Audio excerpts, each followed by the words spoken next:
السلام علیکم ورحمۃ اللہ وبرکاتہ۔ نحمدہ ونصلی علی رسولہ الکریم۔ میرے اللہ تعالیٰ فرماتے ہیں کہ 12 باتیں جس مرد اور عورت میں ہوں گی وہ میرا ہے، یعنی میرا رب فرما رہا ہے وہ میرا ہو گیا۔ یعنی اللہ کا اگر ہم بننا چاہتے ہیں، ہم یہ چاہتے ہیں کہ اللہ ہمیں محبوب رکھے، تو ان 12 باتوں کو اپنے اندر پیدا کرنا۔ پہلی بات یہ ہے کہ جو زمین پر عاجزی اور تواضع سے چلتے ہیں، عاجزی اللہ کو بڑی پسند ہے اور بڑے اس کے فضائل ہیں۔ ایک دفعہ حضرت جبرائیل علیہ السلام آپ صلی اللہ علیہ وسلم کے پاس تشریف لائے تو پاس ابو ذر رضی اللہ تعالیٰ عنہ بیٹھے ہوئے تھے۔ حضرت جبرائیل علیہ السلام نے عرض کیا، یا رسول اللہ، یہ ابو ذر ہیں؟ آپ صلی اللہ علیہ وسلم نے فرمایا، جی ابو ذر ہیں۔ تم انہیں کیسے جانتے ہو؟ حضرت جبرائیل علیہ السلام نے عرض کیا، یا رسول اللہ، انہیں تو آسمان کے سارے فرشتے جانتے ہیں۔ کہا کہ ان کا کون سا ایسا عمل ہے جس کی وجہ سے آسمان کے سارے فرشتے ان کو پہچانتے ہیں؟ فرمایا کہ ان کے اندر عاجزی و انکساری بہت زیادہ ہے اور یہ سورہ اخلاص کی تلاوت کثرت سے کرتے ہیں۔ دوسری بات، جب ان سے کوئی زیادتی کرتا ہے تو اسے وہ معاف کرتے ہیں۔ یعنی یہ بھی میرے نبی کا وصف تھا۔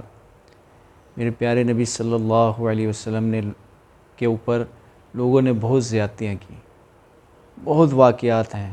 مشہور واقعہ زید بن سعنہ کا ہے، جو یہودیوں کا بہت بڑا عالم تھا۔ اس نے کیا کیا کہ آپ صلی اللہ علیہ وسلم کی خدمت میں حاضر ہوا اور عرض کیا، یا رسول اللہ، آپ لوگوں کے اوپر بہت زیادہ مال خرچ کرتے ہیں، یتیموں پہ، مسکینوں پہ، بیواؤں پہ، تو مال تو آپ کے پاس ہے نہیں، تو آپ مجھ سے قرض لے لیا کریں۔ تو حضور علیہ السلام نے قبول فرما لیا، اس سے قرضہ لے لیا اور ایک معاہدہ طے ہو گیا کہ اتنے عرصے کے بعد یہ قرض واپس کریں گے۔ تو اس یہودی نے کیا کیا کہ اس شرط کو پورا ہونے سے پہلے، یعنی وقت پورا ہونے سے پہلے وہ یہودی آ گیا۔ آپ علیہ السلام مجلس میں بیٹھے ہوئے تھے، بات فرما رہے تھے، تو اس نے آ کے جو ہے وہ زور زور سے کہنا شروع کر دیا کہ میرا قرضہ واپس کریں۔ آپ قریشی لوگ تو ہوتے ہی ایسے ہیں کہ بات کر کے مکر جاتے ہیں، بہت اونچی آواز میں۔ صحابہ حضور صلی اللہ علیہ وسلم سے بڑی محبت فرماتے تھے، لیکن آپ صلی اللہ علیہ وسلم کے سامنے ان کی عظمت کی وجہ سے خاموش ہو گئے، کوئی بھی نہیں بولا۔ لیکن حضرت عمر رضی اللہ تعالیٰ عنہ کو غصہ آ گیا۔ حضرت عمر رضی اللہ تعالیٰ عنہ کھڑے ہو گئے اور عرض کیا، یا رسول اللہ، حکم دیجئے میں اس کی گردن اڑا دوں۔ تو آپ صلی اللہ علیہ وسلم نے فرمایا، اے عمر، کیا ہی اچھا ہوتا کہ تم یہ کہتے، اس کو جا کے سمجھاتے کہ تم اپنا تقاضا جو ہے طریقے سے کرو، آرام سے کرو، وہ اللہ کے نبی ہیں، اور پھر مجھے آ کے یہ کہتے کہ یا رسول اللہ، اگر آپ نے ان سے قرضہ لیا ہے تو آپ واپس کر دیجئے۔ اب جاؤ بیت المال میں سے 20 صاع کھجوریں اس کو ادا کرو، جتنا اس کا قرضہ ہے وہ اسے ادا کرو، اس سے 20 صاع کھجوریں زیادہ ادا کرو۔ حضرت عمر رضی اللہ تعالیٰ نے عرض کیا، یا رسول اللہ، 20 صاع کھجوریں زیادہ کیوں؟ تو آپ صلی اللہ علیہ وسلم نے فرمایا کہ وہ جو تم نے اس کے اوپر غصہ کیا اس کی وجہ سے، یعنی وہ زیادتی کر رہا ہے، ظلم کر رہا ہے آپ صلی اللہ علیہ وسلم کے اوپر، اور آپ صلی اللہ علیہ وسلم اسے معاف کر رہے ہیں۔ اور تیسری صرف کہ رات کو اٹھ کے مجھے یاد کرتے ہیں، یعنی نماز میں مشغول ہو جاتے ہیں، تہجد کی نماز۔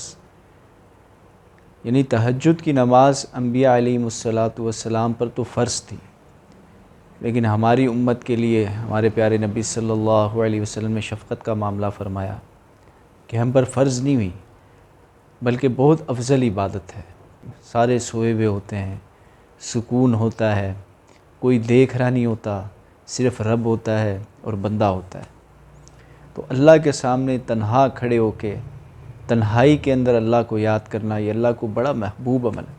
ایک ہوک سے دل میں اٹھتی ہے، ایک درد جگر میں ہوتا ہے، ہم رات کو اٹھ اٹھ روتے ہیں جب سارا عالم سوتا ہے۔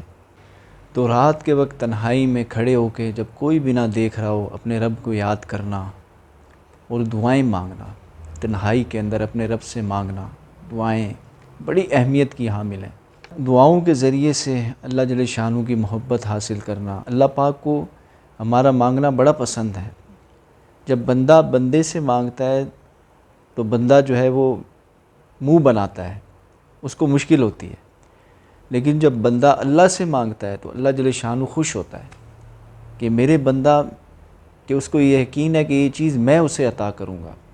اللہ کو مانگنا بڑا پسند ہے، اور یقین کے ساتھ مانگیں کہ میرا رب مجھے عطا کرے گا۔ بعض دفعہ بندہ جو ہے اللہ سے دعائیں مانگ رہا ہوتا ہے، اللہ تعالیٰ کو اس کا مانگنا اتنا پسند آتا ہے کہ اللہ پاک جل شانہ جو ہے فرشتوں سے کہتے ہیں کہ ابھی اس کو یہ چیز عطا نہ کریں، کیونکہ اللہ کو اس کا مانگنا بڑا پسند آ رہا ہوتا ہے، اور اللہ پاک یہ چاہتے ہیں کہ بندہ بار بار میرے سے یہ چیز مانگے، بار بار مانگے۔ اللہ کو پسند آتا ہے، اللہ بھی اپنے بندوں سے محبت کرتا ہے۔ تو رو رو کے دعائیں مانگنا اللہ سے، تنہائی کے اندر رو رو کے مانگنا اللہ سے، اس کی مشق کریں ہم۔ روزانہ 10 منٹ، 5 منٹ، 15 منٹ، 20 منٹ اللہ سے مانگنے کی ترتیب بنائیں۔ اور فرماتے ہیں کہ رونا نہ آئے تو رونے کی شکل بنا لیں۔ کوشش یہ کریں کہ دعائیں مانگتے وقت اپنے رب کے سامنے آنسو بہائیں، روئیں، رو کے مانگیں، لیکن اگر رونا نہیں آ رہا تو رونے کی شکل بنا لیں۔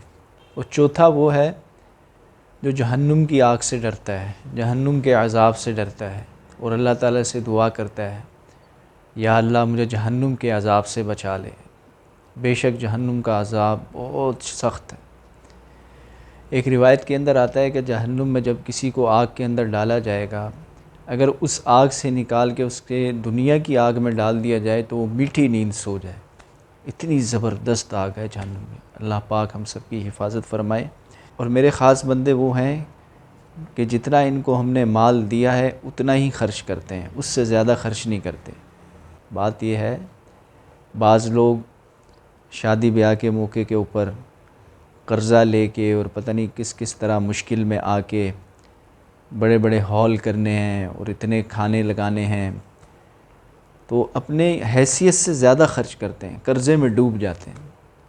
تو اللہ تعالیٰ فرما رہا ہے کہ جتنا ہم نے اسے دیا ہے اتنا خرچ کرتے ہیں، اس سے زیادہ خرچ نہیں کرتے۔ یعنی اگر ایک آدمی کو اللہ پاک نے بہت مال کی کثرت عطا فرمائی ہے تو اس کے لیے بات جائز ہے کہ وہ خرچ کرے، زیادہ سے زیادہ اس کو اپنے بیوی بچوں پر خرچ کرے، لوگوں پر خرچ کرے، رشتہ داروں پر خرچ کرے، صلہ رحمی کرے، خرچ کرنے کی ترتیب بنائے۔ جو خرچ کرتا ہے اللہ کے راستے میں، اللہ اس کے مال کو بڑھاتا ہے۔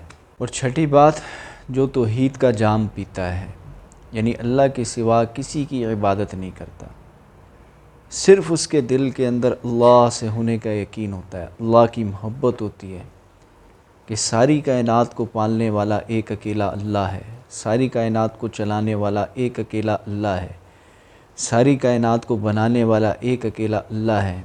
یہ ہواؤں کا نظام، دریاؤں کا نظام، سمندروں کا نظام، درختوں کا نظام، پہاڑوں کا نظام، انسانوں کا نظام، یہ سب کا سب کو چلانے والا ایک اکیلا اللہ ہے۔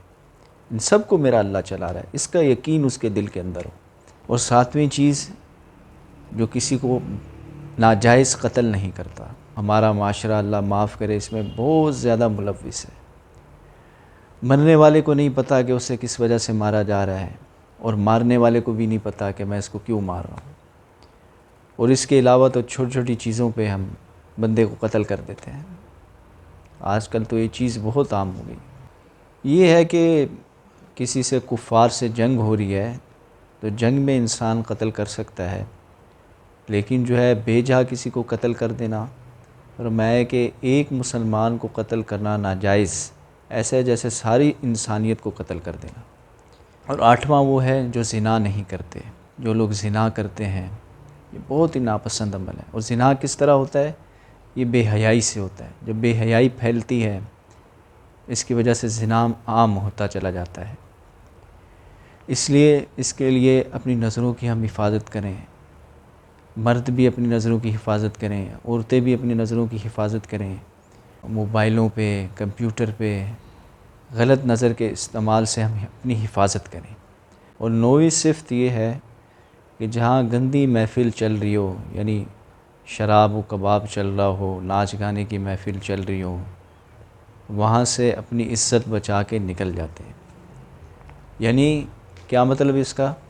یعنی اس محفل میں شامل بھی نہیں ہوتے اور ان کی نفرت بھی دل کے اندر نہیں آتی۔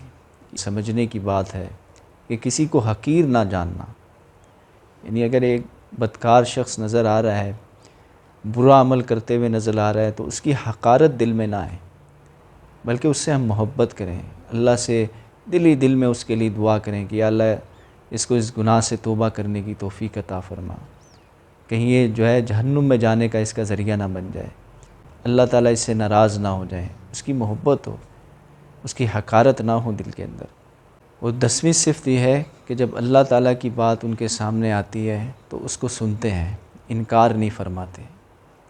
یعنی آج کل ایک یہ مرض بھی ہمارے دل کے اندر پیدا ہوا ہے کہ جہاں اللہ کی بڑائی بولی جا رہی ہوتی ہے، دین کی باتیں کی جا رہی ہوتی ہیں، وہاں دل میں شیطان یہ وسوسہ ڈالتا ہے کہ پتہ نہیں یہ بات کب ختم ہوگی۔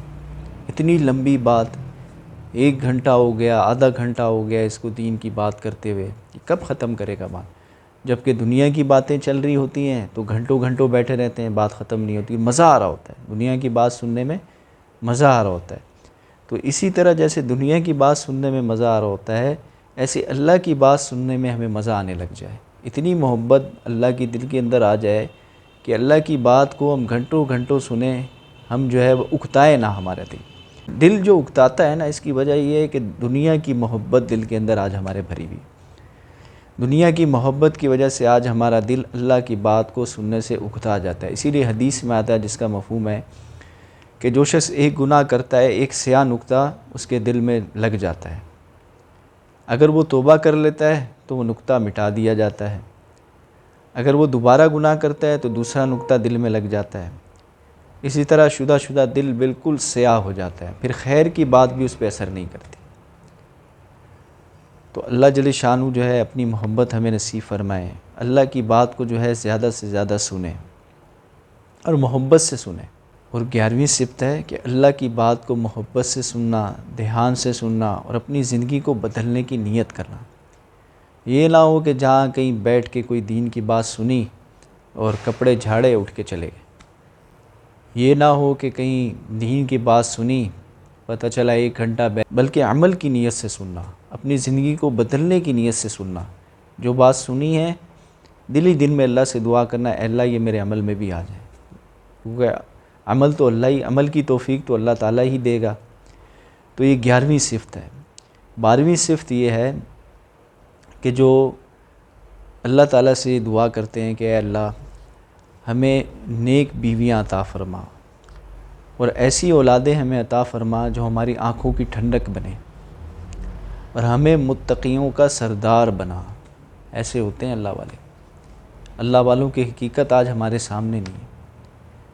اللہ والوں کے بھی بڑے فضائل ہیں، ان کی بڑی برکات ہیں، اسی لیے ہمارے بزرگ فرماتے ہیں کہ بار بار اللہ والوں کی مجلس میں جانا، ان سے تعلق قائم کرنا۔ جب بار بار ان کی صحبت کو اختیار کریں گے، اللہ والوں کی صحبت میں رہیں گے، فرمائے کہ صحبت سے صفات منتقل ہوتی ہیں۔ صحابہ جو صحابہ بنے وہ حضور صلی اللہ علیہ وسلم کی صحبت کی برکت سے بنے۔ حضور علیہ السلام کی مجلس میں بار بار جاتے تھے، ان کی صحبت میں رہتے تھے، تو صحابی کا لقب ملا۔ اللہ پاک نے رضا کا پروانہ دیا کہ میں تم سے راضی ہو گیا، تم مجھ سے راضی ہو گئے، یعنی یہ رضا کا پروانہ اللہ جل شانہ قیامت کے دن جنت کے اندر جنتی کو سب سے آخر میں عطا کریں گے۔ جب جنتی کو یہ پروانہ ملے گا نا، اللہ جل شانہ جنتیوں سے یہ فرمائیں گے کہ آج میں تم سے راضی ہو گیا، اب کبھی ناراض نہیں ہوں گا، تو جنتی انتہائی خوش ہوں گے کہ اتنی بڑی نعمت اللہ پاک نے ہمیں عطا فرما دی کہ آج اللہ ہم سے راضی ہو گیا۔ اور یہ رضا کا پروانہ صحابہ کو میرے رب نے دنیا میں عطا فرما دیا، کس وجہ سے؟ حضور صلی اللہ علیہ وسلم کی صحبت کی برکت سے۔ تو یہ 12 صفات نہ صرف اپنے اندر پیدا کرنا بلکہ اس کی دعوت چلانا، تاکہ ہمارے تمام مسلمان بھائی صفات والے بن جائیں، ایمان والے بن جائیں، اللہ سے محبت کرنے والے بن جائیں۔ وما علینا الا البلاغ۔ السلام علیکم ورحمۃ اللہ وبرکاتہ۔